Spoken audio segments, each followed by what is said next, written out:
Wow, what a great day for the Washington State University football program. Just excited to announce the new members of our football team.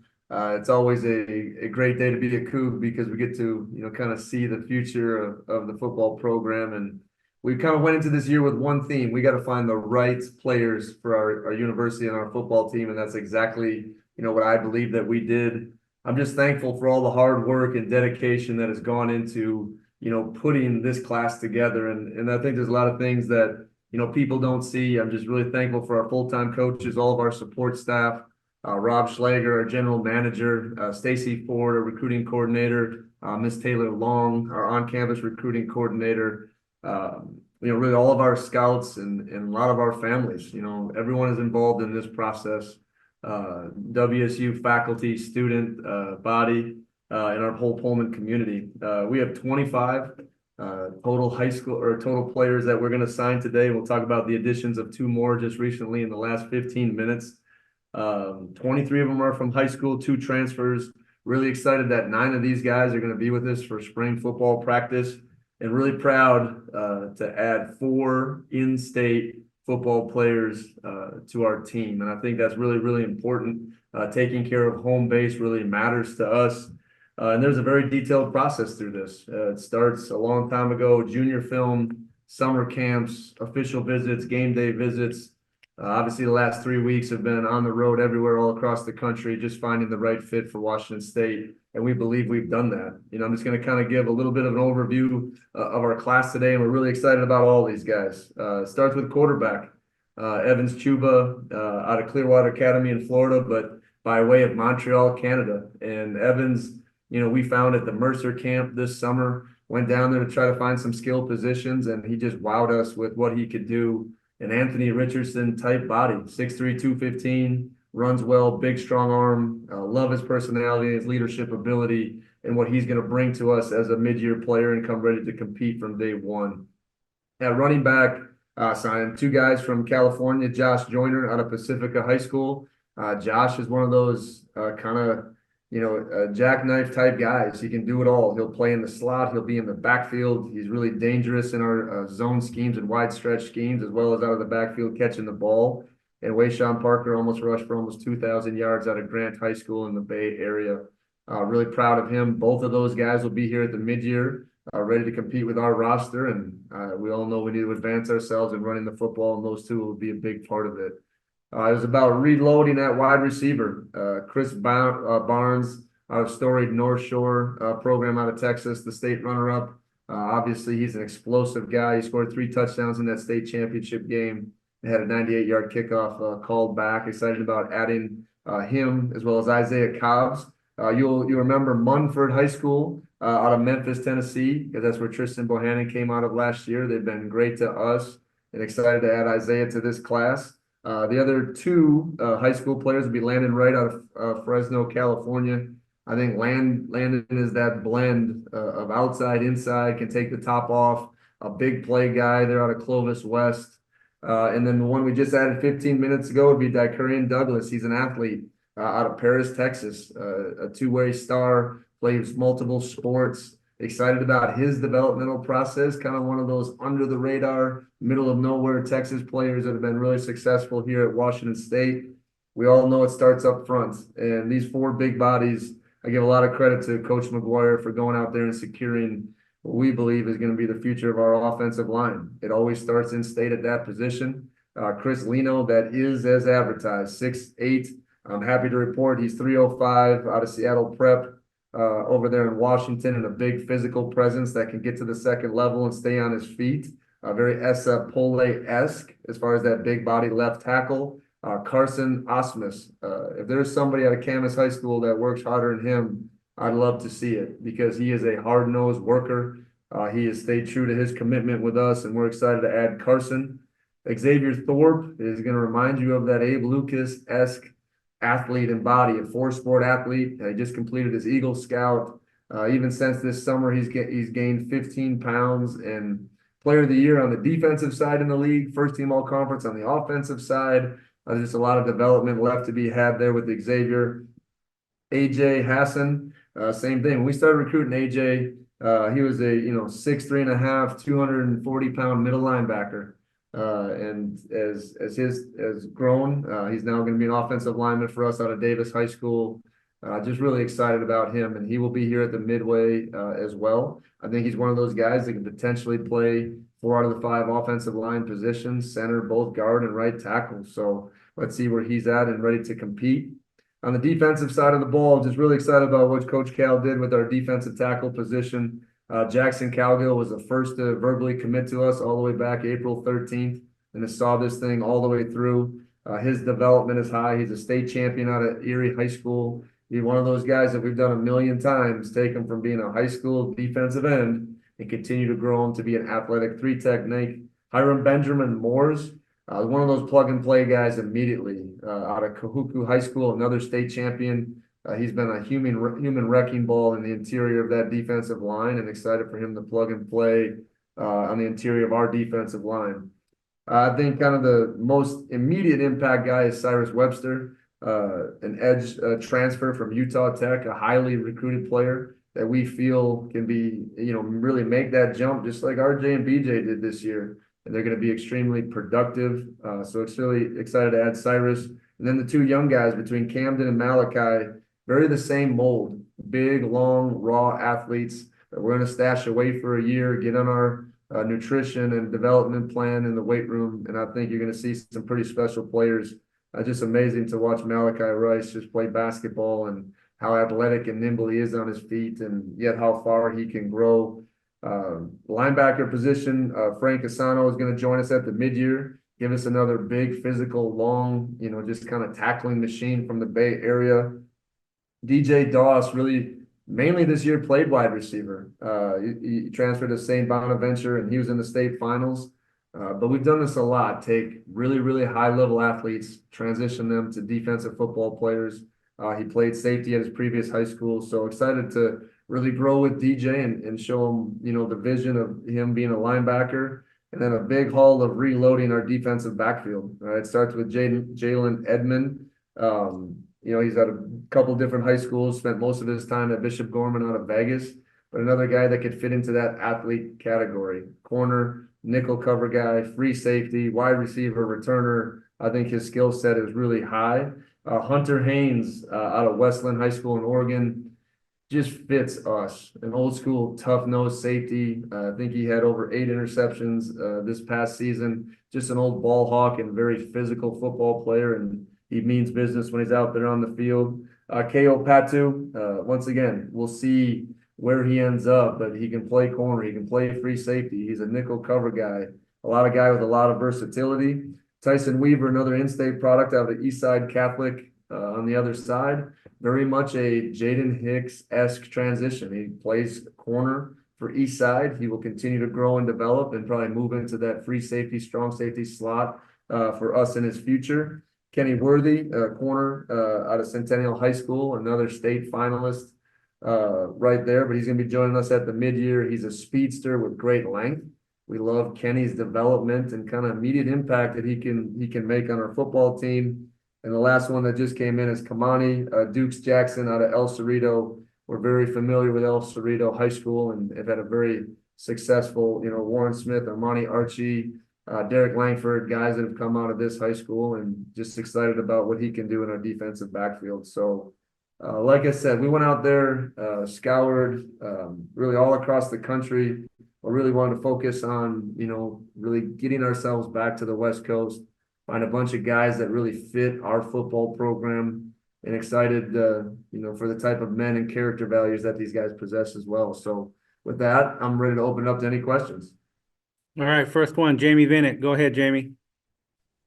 Coach, I think maybe the biggest thing that stands out is the ability of you guys to kind of retain this whole class through the whole cycle. You just don't see that much anymore. Guys decommit, they go here, they go there. What do you think was the biggest contributing factor to that? The fact you really did keep a lot of these guys since April, May, June, and so on. I think it goes back to what we talked about at the top. We found the right guys, guys that love football, love the work, and we've been very consistent as a staff. Well, let's be honest. And when you retain all your full-time assistant coaches and the head coach, the guy that's been recruiting you, the guy that's been getting to know you, is also there. And I think that's an important part of the process, and it can't be understated. So we're sharing a vision of the future with these guys, and they came here for the right reasons. They want to be coached by our coaches, and I think that's been important. But they're ready to represent Washington State, and when you do that, I think it's something special. You're making like a lifetime decision to want to be part of a program, and you can see it, Jamie. This isn't, half and half portal and high school. Okay, this is about laying the foundation in our second full recruiting class of building our program to sustain in the long haul. That's the vision that I've always presented here. That's what it's going to take for us to be successful, and excited about these guys. And I think some of them are going to be needed to make an impact early in their career. Just kind of building off that, the early impact, maybe excluding guys like Cyrus and Tony Freeman, because those are experienced guys. Who's maybe one guy from this class that you see right away that you think could very much burn his red shirt in the fall and play a big role? Yeah, I don't want to put too much pressure on these guys. Like I said, I'm excited about all of them equally. I think Tony Freeman is one of those guys. He is just a year out of high school and had a lot of success at College of San Mateo. I think he can plug into that slot position that was, kind of needed off of Lincoln and Isaiah's void. I'm gonna let them all compete. And like I said, I think anyone that comes at the mid-year has a real shot at that. And I think the two guys that kind of are going to get the most opportunities just because of where we're at is the two running backs. So Josh Joyner and Wayshawn Parker, let's see what they have early and often. That's going to be an ultra competitive spot when it comes to spring football. And I know Leo and Javinsky are ready for that competition, but to get these guys here to do it now gives them an opportunity to really advance and get out on the field next season. Next question, Julian Minninson. Go ahead, Julian. Hey, Jake. Obviously, one of the big questions going into this recruiting cycle was how would all this noise in the conference that you guys have been dealing with impact recruiting? Did you find this cycle more challenging, less challenging? What were your kind of thoughts on that as you kind of were going through it? Well, I think that question is answered by the way we retained our roster. Really proud of it. Really shows, hopefully, to everybody out there, the type of culture that we've built here, that our guys want to stay. They want to be coached here. They want to be developed. They want to be treated fairly. I just think that's what, these new guys are great, but there's no secret that was kind of the number one thing that we had to do. And we had the ability to do that. And I think every year you're going to have some guys come and go. I think that's the new nature of college football. But also, like I said, when you do things for the right reasons, you have a foundation of why you chose a place. And, we committed a lot of these guys in the summer before everything really went down. But I think we were open and honest the whole way. And what I tried to do is always give them information inside out, right? Instead of reading something on Twitter and then me giving them a call, we try to give as much feedback, being open and communicate, understand that, all these decisions around affect their future. And we understood that. So I just think hopefully they respect the way we went through the process. And then these are the type of results. You get people that are really bought in to here. And I think these kids ended up being bought into each other. Next question, Gianna Cephalou. Go ahead, Gianna. Hi, Coach. I went through your list and couldn't help but notice a large amount of California natives, mostly Bay Area. I'm kind of just wondering what jumps out to you talent-wise on both ends of the ball that attracted you to the state of California. Well, I think California has always been a hotbed for Cougs. I mean, you can think of a lot of Cougs throughout history that have been down from there. But, as we kind of look at it, we talk about our home base being the Pacific Northwest, Idaho, Washington, Oregon, and the Bay, right? So we consider that our home territory. And, that's the way we attacked it this year. And I think it was very fruitful. And there's really good hard-nosed football being played in that Bay area, so including Sacramento. So they run a really good camp down there. Sac State does. You get a chance to do a lot of in-person evaluations, and the coaches have been always great to us in that area. So California, there's no doubt that, one year, sometimes you're heavy in Southern California, sometime in the Bay, and you got to kind of go back and forth. We're going to continue to root California really, really hard, and it's going to reap the benefits here at Washington State. Next question, Greg Woods. Go ahead, Greg.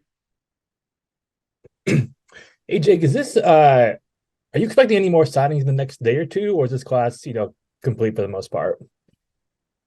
High school wise, yes, we kind of just got the last two guys in, here in the last 15 minutes, but there will be some portal guys that we're working on signing those agreements here over the next few days. So there's a couple pass catchers out there that we're looking to add, and we'll kind of see a couple other areas. But you can see where our dedication was. It was to build the foundation firmly here at Washington State, and we'll continue to look at adding value here over the next couple of weeks in the portal.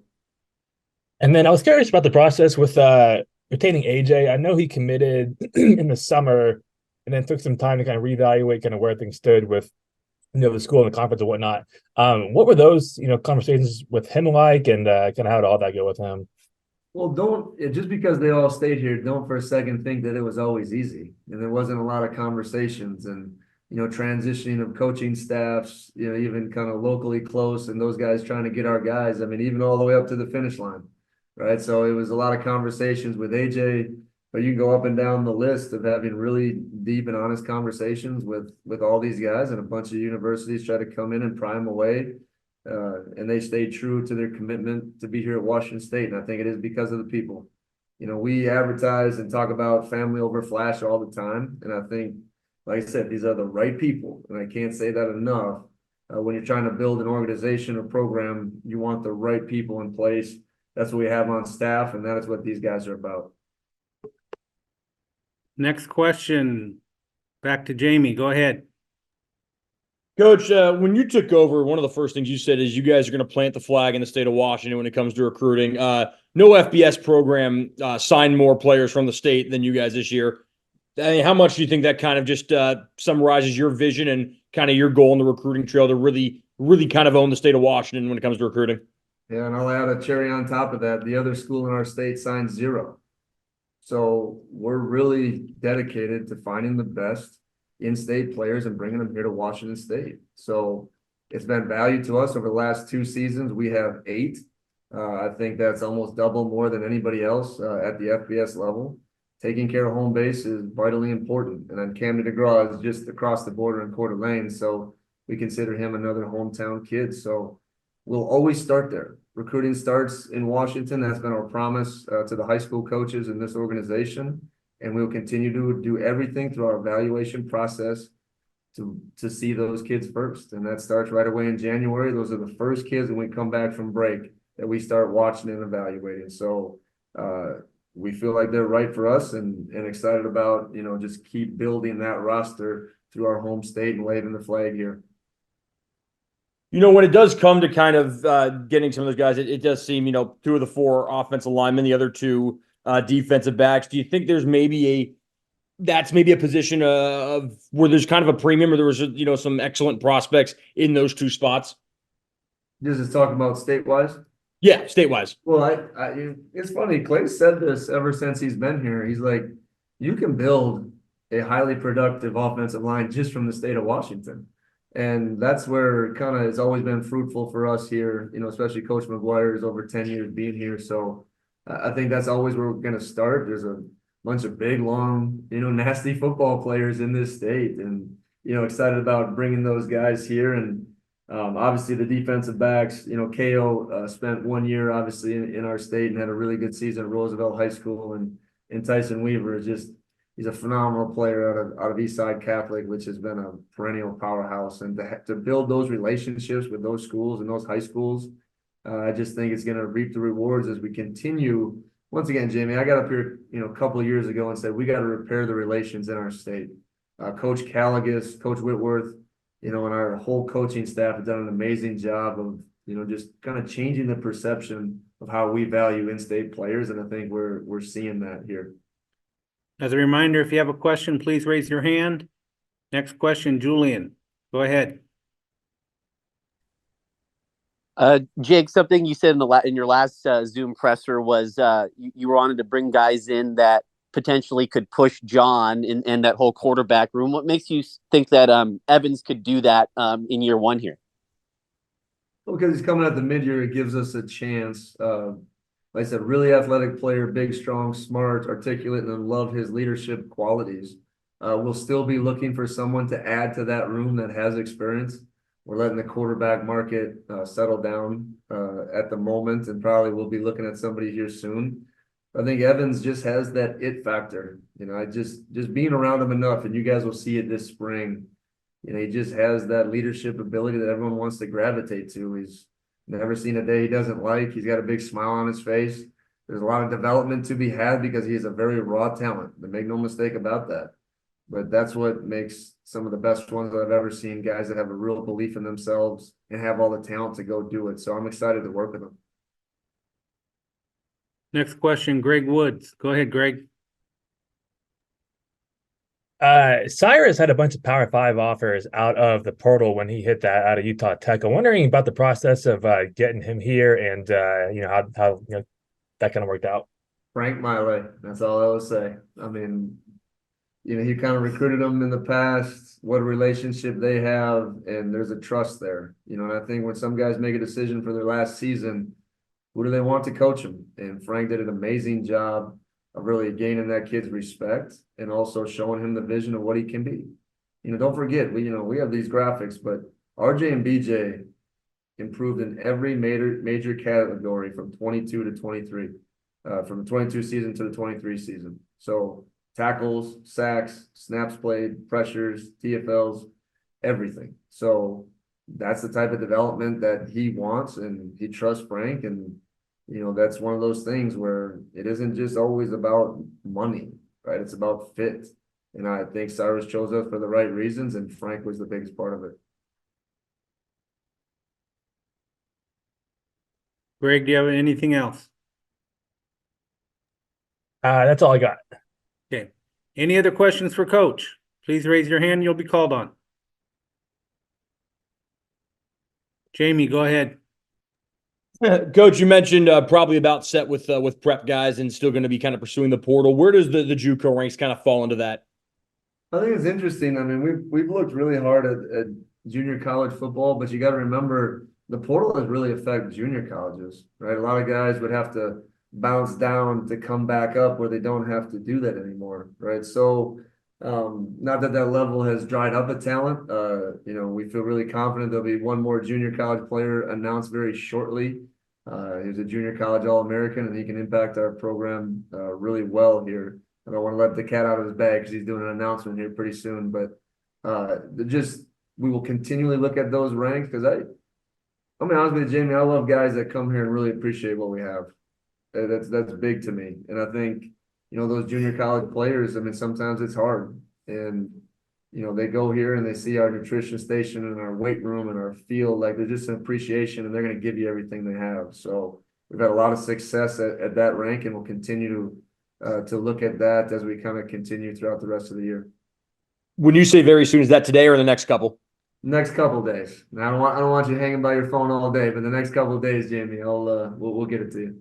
And then last one for you, just looking at the 4 offensive linemen, do you have an early idea of who's a tackle, who's a guard, kind of who's playing on the interior, the exterior? Yeah, I mean, Lino Osmus Thorpe will be tackles. And then, AJ is one of those guys that can swing anywhere from the inside all the way to playing right tackle. We had a big emphasis on needing tackles. I think we have a good young core base of interior players. So these guys are going to, get in the mix pretty quickly, and we'll keep developing these guys.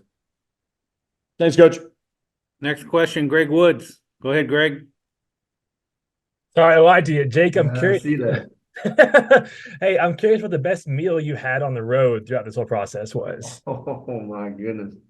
You're going to put me on the spot, man. That's a bad deal. I've had a lot of good ones. This is probably one of my biggest groups of people that did cook. I don't want to put anybody out there, but I've had everything from steaks to tacos to snacks. And trust me, the biggest thing I always say, Greg, when I'm in there, I said, don't be offended by how much I eat, right? So I got to kind of go down here for the next few days once I get a little bit of a break. But to your point, though, these families have been unbelievably invested in their kids, but obviously our program and our people. So a lot of fun stories that we traveled across the country. I know Coach Mark went to Hiram's in Hawaii and was sending us pictures, and that thing was a party, and I was really jealous. So I didn't get a chance to taste it. I got to see it, and that was a spread like I've never seen before. Cool. Thanks, Jake. Last chance. Any questions for Jake? If so, please raise your hand. Quiet group today, Coach. All right. Happy holidays, everybody. Can't wait to see you in the new year. Go Cougs.